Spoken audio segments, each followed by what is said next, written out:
अगर आप चैनल पर पहली बार आए हैं तो अभी सब्सक्राइब करके बेल आइकॉन प्रेस करें और रहें बाखबर।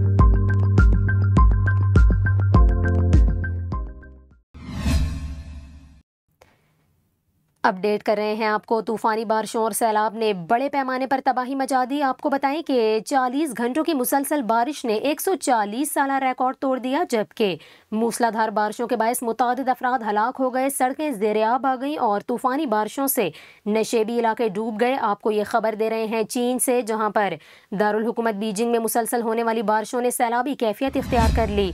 आपको बताएं कि बीजिंग के महकमा मौसमियात का बताना है कि तूफान के बायस हालिया बारिशों ने चीनी दारुल हुकूमत में 140 साल कबल होने वाली बारिशों का रिकॉर्ड तोड़ दिया।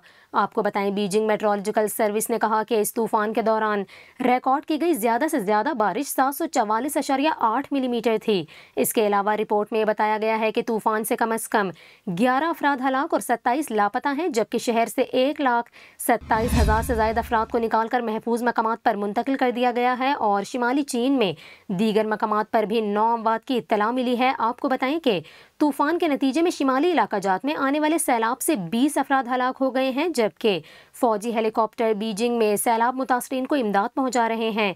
यहां पर आपको ये भी बताएं कि इससे पहले 1891 में सबसे ज्यादा बारिश रिकॉर्ड की गई थी।